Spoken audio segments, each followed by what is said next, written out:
الحمد لله الذي لا مانع لحكمه ولا ناقض لقضائه والصلاة والسلام والتحية والإكرام على سيد أنبيائه وسند أوليائه وعلى آله وأصحابه وبارك وسلم۔ قبل اس کے کہ گفتگو کا آغاز کیا جائے، ایک مرتبہ اپنے آقا و مولا صلی اللہ علیہ وسلم کی بارگاہ میں بلند آواز سے انتہائی محبت و خلوص کے ساتھ درود و سلام کے نذرانے پیش کیجیے۔ اللہم صلی علی سیدنا و مولانا محمد طب القلوب و دوائها و عافیت الابدان و شفائها و نور الابصار و ضیائها و روح الارواح و غذائها و علی آلہ و اصحابہ و بارک وسلم۔ جیسے ہماری نظروں میں آج دنوں کی اہمیت ختم ہو گئی مصروفیات کی وجہ سے، ویسے ہی ہماری نظروں میں اب مہینوں کی اہمیت بھی ختم ہو گئی۔ ہاں، یہ جو انگریزی مہینے ہیں جنوری فروری، یہ ہمیں فقط اس لیے یاد رہتے ہیں کہ ہمیں تنخواہ لینی ہوتی ہے، بس اس لیے یاد ہوتے ہیں۔ اس کے علاوہ اگر تنخواہوں کا معاملہ نہ ہو تو یہ بھی یاد نہ ہو۔ ہم اتنے مصروف، اتنے غافل ہو گئے ہیں۔ تو ان مہینوں کا حال تو یہ ہے، تو پھر یہ جو اسلامی مہینے ہیں، چاند کے مہینے ہیں، ان کا حال کیا ہوگا؟ تو یہ مہینہ ہے، یاد دہانی کے لیے، یہ مہینہ ہے رجب المرجب کا مہینہ، جس کی بڑی فضیلت، بڑی برکتیں آئی ہیں، اور یہ حرمت والے مہینوں میں سے ایک مہینہ ہے۔ قرآن مجید نے بھی کہا نا کہ حرمت والے 4 مہینے ہیں، ان مہینوں میں سے ایک مہینہ رجب المرجب کا ہے۔ تو حرمت والے مہینوں کا کیا معنی ہوتا ہے؟ حرمت والے مہینوں کا مطلب یہ ہوتا ہے کہ ان مہینوں میں زمانہ جاہلیت میں جب لوگ جانوروں کی طرح ایک دوسرے سے لڑا کرتے تھے، اس زمانے میں بھی جب حرمت والا مہینہ آ جائے، یا بالخصوص جب رجب المرجب کا مہینہ آ جائے، تو وہ جنگ و جدال چھوڑ دیتے تھے، رہزن راہزنی چھوڑ دیتے تھے، ڈاکو ڈاکہ زنی چھوڑ دیتے تھے، زانی زنا کرنا چھوڑ دیتے، بدمعاشی کرنے والے ان تمام برے کاموں کو چھوڑ دیتے تھے۔ تو اس وجہ سے اس مہینے کو کہتے تھے الاسم، یعنی یہ بہرا مہینہ ہے۔ الاسم کا معنی ہوتا ہے نا بہرا، بہرا مہینہ اس کو کہتے تھے، اس لیے کہ اس مہینے میں کوئی گالم گلوچ کی آواز نہیں آتی، کوئی بری باتوں کی آواز نہیں آتی، کہیں سے گھوڑے کے ہنہنانے کی آواز نہیں آتی، کہیں سے تلواروں سے کے ٹکرانے کی آواز نہیں آتی، کہیں سے کوئی جنگ و جدال کی آواز نہیں آتی، کہیں سے یہ آواز نہیں آتی کہ میرے گھر میں چوری ہو گئی، کہیں سے یہ آواز نہیں آتی کہ راستے میں مجھے کسی نے لوٹ لیا، کہیں سے یہ آواز نہیں آتی کہ کسی کے قافلے کو رہزنوں نے لوٹ لیا۔ ہر طرف بالکل سکون کا ماحول ہوتا۔ اس وجہ سے اس مہینے کو الاسم کہتے تھے زمانہ جاہلیت میں۔ چنانچہ حضرت عائشہ صدیقہ رضی اللہ عنہا روایت کرتی ہیں، امام سیوطی نے تفسیر در منصور میں اس حدیث کو روایت کیا۔ ان عائشہ رضی اللہ عنہ قالت، حضرت عائشہ صدیقہ رضی اللہ عنہ فرماتی ہیں، قال رسول اللہ صلی اللہ علیہ وسلم، رسول اللہ صلی اللہ علیہ وآلہ وسلم نے ارشاد فرمایا، ان رجب شہر اللہ ویدعى الاسم، بے شک رجب اللہ کا مہینہ ہے اور اس کا ایک نام الاسم ہے، یعنی بہرا مہینہ ہے۔ اور فرمایا اس کی وجہ یہ ہے وَكَانَ أَهْلُ الْجَاهِلِيَّةِ إِذَا دَخَلَ رَجَبٌ، اس لیے کہ زمانہ جاہلیت میں جب رجب المرجب کا مہینہ آتا، يُعَطِّلُونَ أَسْلِحَتَهُمْ، تو تمام لوگ جنگ و جدال کے جو سامان ہیں وہ رکھ دیتے، وَيَدَعُونَهَا فَكَانَ النَّاسُ يَنَامُونَ، اور تمام لوگ امن و امان میں ہو جاتے، وَيَأْمَنُ السُّبُلَ، اور تمام راستے پر امن ہو جاتے، وَلَا يَخَافُونَ بَعْضُهُمْ بَعْضًا، حتیٰ کہ کوئی شخص اپنے دشمن سے بھی خوف نہیں کرتا، کوئی کسی سے خوف نہیں کرتا، اور اسے معلوم ہوتا کہ یہ دشمنیاں تو چلتی رہیں گی، لیکن یہ امن کا مہینہ آ گیا، یہ رجب کا مہینہ آ گیا تو لوگ رک جایا کرتے تھے۔ زمانہ جاہلیت اس زمانے کو کہتے ہیں جب لوگوں کو زندگی گزارنے کا ڈھنگ نہ تھا۔ وہ لوگ جو انبیاء کرام کسی بھی نبی کو ماننے والے، وہ آہستہ آہستہ مفقود ہو گئے یا ان کی تعلیمات ختم ہو گئی، تو جس زمانے میں زندگی گزارنے کے لیے حتیٰ کہ لڑنے جھگڑنے کے لیے بھی کوئی ضابطہ نہ ہو، اس زمانے کو کہتے تھے زمانہ جاہلیت۔ تو زمانہ جاہلیت میں اب سوچنے کا مقام یہ ہے کہ زمانہ جاہلیت میں لوگ جیسے ہی رجب کا مہینہ آ جائے تو اس قدر ادب و احترام کرتے اس مہینے کا کہ جانی دشمن کو بھی سامنے سے گزرتا دیکھ کر کچھ نہیں کہتے کہ نہیں یہ رجب کا مہینہ آ گیا۔ کوئی چوری نہیں کرتا، کوئی ڈاکہ نہیں ڈالتا، کوئی کسی کو مارتا نہیں، کہیں سے گالم گلوچ کی آواز نہیں آتی۔ تو اب بتائیں کہ ہم جس دور میں ہیں یہ تو پڑھے لکھے لوگوں کا دور ہے، تو اب ہم اس دور کو زمانہ جاہلیت کہیں یا پڑھے لکھوں کو دور کہیں؟ اس لیے کہ زمانہ جاہلیت میں تو لوگوں کا حال یہ تھا، اب سننا یہ ہے، دیکھنا یہ ہے کہ پڑھے لکھے لوگوں کے زمانے میں حال کیا ہے۔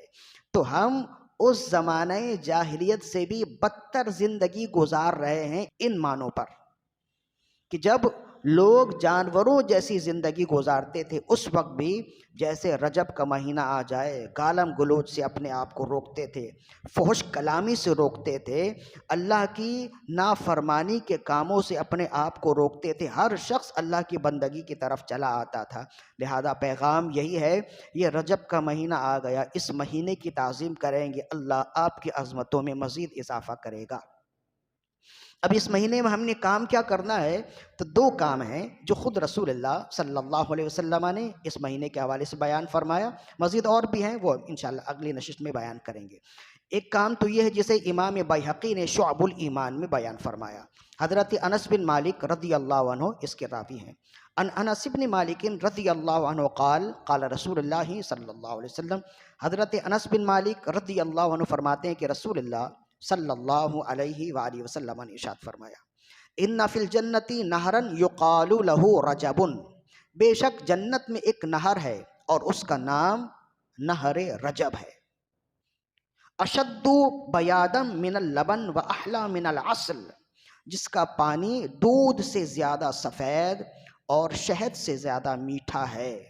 من صام من رجب یوما سقاہ اللہ من ذلک النہر، کوئی شخص ماہ رجب المرجب کا ایک روزہ رکھے اللہ تعالیٰ اسے اسی نہر سے سیراب فرمائے گا، اسی نہر سے پلائے گا۔ تو یہ نہر خاص طور پر اللہ نے منتخب رکھا ہے ان روزے داروں کے لیے جو ماہ رجب المرجب میں روزوں کا اہتمام کرتے ہیں۔ تو یہ مہینہ آ گیا، اس مہینے میں روزوں کا اہتمام کیجئے۔ ویسے بھی اب چند دنوں کے بعد ہی اب ماہ رمضان المبارک بھی قریب ہے، تو یہ جو مہینے ہیں نا ماہ رمضان سے پہلے کے چند مہینے، یہ رمضان کی تیاریوں کے لیے ہوتے ہیں۔ تو ایک ایک دو دو تین تین روزوں کا اہتمام کریں گے تو پھر جیسے ماہ رمضان آ جائے تو ہمارے لیے روزہ رکھنا کوئی نئی بات نہ ہو، کوئی نیا عمل نہ ہو، ہم نے پہلے ہی اس کی پریکٹس کر لی ہوتی ہے۔ تو اس میں ایک تو ماہ رمضان سے ایک نسبت ہو جائے گی کہ ماہ رمضان کی تیاری ہو جائے، اور دوسرا یہ ہے کہ رجب المرجب کے مہینے میں روزے رکھنے کی ایک الگ سے فضیلت موجود ہے۔ ایک عمل ہم نے کرنا ہے۔ دوسرا عمل یہ کرنا ہے کہ حضرت ابو ہریرہ رضی اللہ عنہ سے روایت ہے، ان ابی ہریرہ رضی اللہ عنہ قال قال النبی صلی اللہ علیہ وسلم، حضرت ابو ہریرہ رضی اللہ عنہ فرماتے ہیں کہ رسول اللہ صلی اللہ علیہ وآلہ وسلم نے ارشاد فرمایا، رأیت لیلۃ المعراج، آپ نے فرمایا میں نے معراج کی شب نہرن، جنت کے پاس ایک نہر دیکھا، ماؤہ احلی من العسل، جس کا پانی شہد سے زیادہ میٹھا، وَأَبْرَدَ مِنَ الثَّلْجِ، اور برف سے زیادہ ٹھنڈا، وَأَطْيَبَ مِنَ الْمِسْكِ، اور مشک سے زیادہ خوشبودار ہے۔ فَقُلْتُ لِجِبْرِيلَ لِمَنْ هَذَا، میں نے جبریل سے پوچھا اے جبریل یہ خوش ذائقہ اور خوشگوار پانی کس کے لیے ہے؟ قال، تو جبریل نے کہا، لمن صلی علیک فی رجب، یہ خوش ذائقہ اور خوشگوار پانی آپ کے ہر اس غلام کے لیے ہے جو ماہ رجب المرجب میں آپ پر درود و سلام کی کثرت کرے۔ صلو علی الحبیب، اللہم صلی علی سیدنا و مولانا محمد معدن الجود والکرم وعلی آلہ و اصحابہ وبارک وسلم، صلاۃ و سلام علیک یا رسول اللہ صلی اللہ علیہ وآلہ وسلم۔ تو دو کام ہو گئے نا، ایک کام ہے کہ روزوں کا اہتمام کرنا ہے، اور دوسرا کام یہ ہے کہ اس مہینے میں درود و سلام کی کثرت کرنی ہے، اور تیسرا کام یہ ہے کہ ہر لحظہ یعنی ہر لمحہ اس مہینے میں یہ خیال رکھنا ہے کہ یہ عام مہینوں سے الگ ہے، لہذا اپنے آپ کو سنوارنا ہے، اپنی زبانوں کو سنبھالنا ہے، اپنے اعمال کو، اپنے کردار کی اصلاح کی کوشش کرنی ہے اس مہینے خاص طور پر۔ تین باتیں ہو گئیں۔ چوتھی ایک اور بھی خاص بات ہے کہ اس مہینے میں جب لوگ روزہ رکھتے ہیں تو ہر زمانے میں ہوتا ہے، ظاہر ہے کہ جب اچھے لوگ ہوتے ہیں تو شیطان اور شیطان کے آلائے کار بھی ہوتے ہیں، تو جیسے ہی لوگ روزوں کا اہتمام کریں یا لوگ روزوں کی طرف جانب ترغیب دلائیں تو بعض ایسے لوگ ہوتے ہیں جو منع کرنے والے بھی ہوتے ہیں۔ تو بعض لوگوں نے کہا کہ اس مہینے میں روزہ رکھنا یہ غلط ہے، منع ہے۔ حضرت عمر بن خطاب رضی اللہ عنہ لوگوں کو مارا کرتے تھے کہ اگر آپ دیکھ لیتے کہ کوئی روزہ رکھتا ہے تو آپ اسے ڈانٹتے تھے، اس پر ناراض ہوتے تھے، لہذا حضرت عمر بن خطاب رضی اللہ عنہ جب اس سے منع کرتے تھے تو ہمیں اس سے رکنا چاہیے۔ تو یہ ایک نئی بات آئی۔ تو اب یہ حدیث کہاں ہے؟ مصنف ابن ابی شیبہ کی یہ حدیث ہے۔ اب دیکھیے ذرا، حضرت خرشہ بن حرر رضی اللہ عنہ فرماتے ہیں رأیت عمر یضرب اکف الناس فی رجب، فرماتے ہیں کہ میں نے حضرت عمر بن خطاب رضی اللہ عنہ کو دیکھا کہ وہ لوگوں کے ہاتھ اور لوگوں کے کندھوں پر مارا کرتے تھے جب معلوم ہو جائے کہ وہ روزے سے ہے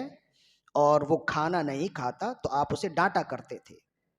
حتیٰ یدعوہا فی الجفان، یہاں تک کہ ان کے سامنے کھانے کا برتن رکھا جاتا اور آپ لوگوں کو ڈانٹ ڈانٹ کر کہتے کہ کھاؤ اس میں سے، ویقول، اور آپ فرماتے کلو، اس میں سے کھاؤ، فإنہا ہوا شہر کان یعظمہ اہل الجاہلیہ، یہ وہ مہینہ ہے کہ اس مہینے کی تعظیم زمانہ جاہلیت میں جاہل لوگ کرتے تھے، لہذا تمہیں چاہیے کہ تم اس مہینے میں کھاؤ پیو، روزے نہ رکھو۔ تو جو لوگ منع کرتے ہیں تو ظاہر ہے کہ ان کی بھی یہ حدیث ہے، لہذا اسی وجہ سے ہم کہتے ہیں نا کہ بات پوری ہونی چاہیے، اور ہر شخص کے لیے یہ ضروری ہے کہ وہ علماء کے ساتھ اپنے تعلق کو جوڑے رکھے، ورنہ وہ خود بھی پھنسے گا اور دوسروں کو بھی پھنسائے گا۔ تو اصل میں رجب المرجب کا مہینہ ایسا مہینہ ہے نا، اس مہینے میں آپ نے سنا کہ زمانہ جاہلیت کے لوگ بھی اس مہینے کی تعظیم کرتے تھے، تو وہ اس مہینے کی تعظیم اس وجہ یہ سوچ کے کرتے تھے کہ اس مہینے میں روزہ رکھنا واجب ہے، فرض ہے۔ جب زمانہ اسلام آیا تو لوگ بعض وقت، چونکہ وہ زمانہ جاہلیت سے ہی آئے تھے، تو شروعات اسلام میں لوگ اور مسلمان اس مہینے میں روزہ اس وجہ سے رکھتے تھے، یہی سوچ کے رکھتے تھے کہ یہ رجب کا مہینہ ہے اور اس مہینے میں روزہ رکھنا واجب ہے، روزہ رکھنا فرض ہے۔ تو حضرت عمر بن خطاب رضی اللہ عنہ لوگوں کو مار کے انہیں کھانا کھلاتے تھے اس وجہ سے، تاکہ انہیں بتا دیں کہ اس مہینے میں روزہ رکھنا واجب یا فرض نہیں ہے، تم وہ عقیدہ رکھ رہے ہو جو زمانہ جاہلیت کا عقیدہ ہے۔ تو ہم رجب المرجب کے مہینے میں جو روزہ رکھتے ہیں اور یا روزہ رکھنے کی ترغیب دیتے ہیں، یہ نفلی روزہ رکھتے ہیں، یہ کوئی نہیں کہتا کہ یہ واجب ہے یا یہ فرض ہے، یہ ضروری ہے، ہم کہتے ہیں روزہ رکھیں تو اس کا ثواب ہوگا۔ زمانہ جاہلیت میں لوگ اس مہینے کا روزہ رکھتے تھے اور اسے فرض سمجھتے تھے، تو حضرت عمر بن خطاب رضی اللہ عنہ ان کے عقیدے کی اصلاح کے لیے انہیں روزہ رکھنے سے منع فرماتے تھے، تاکہ انہیں معلوم ہو جائے کہ یہ فرض نہیں ہے۔ اور اسی کو بیان کیا، اسی حدیث کے تحت ملا علی قاری علیہ رحمت باری زبردست محدث ہوئے ہیں، انہوں نے ایک کتاب لکھی ہے الادب فی رجب، اس میں آپ نے اسی حدیث کے حوالے سے لکھا کہ فَمَحْمُولٌ عَلَىٰ اعْتِقَادِ وُجُوبِهِ كَمَا فِي الْجَاهِلِيَّةِ، جس حدیث میں اس مہینے میں روزہ رکھنے سے منع کیا گیا ہے، اس حدیث کا معنی یہی ہے کہ وہ لوگ زمانہ جاہلیت میں اس مہینے کا روزہ واجب یا فرض سمجھ کے رکھتے تھے۔ تو حضرت عمر بن خطاب رضی اللہ عنہ ان سے روکتے تھے، جہاں تک اس مہینے میں نفلی روزے کا تعلق ہے تو اس پر حدیث نہیں بلکہ احادیث موجود ہیں. خود صحیح مسلم کی حدیث ہے جو صحیح حدیث ہے، جس میں رسول اللہ صلی اللہ علیہ وسلم ماہ رجب المرجب کا روزہ رکھتے تھے، اس کا بیان آتا ہے. لہذا ان باتوں پر عمل کرنا ہمارے لیے ضروری ہے. ماہ رجب المرجب کا مہینہ آ گیا، اس مہینے کی بھی تعظیم کیجیے. اللہ تعالیٰ سے دعا ہے کہ ہماری آج کی حاضری اپنی بارگاہ میں قبول و مقبول فرمائے. وما علینا الا البلاغ المبین.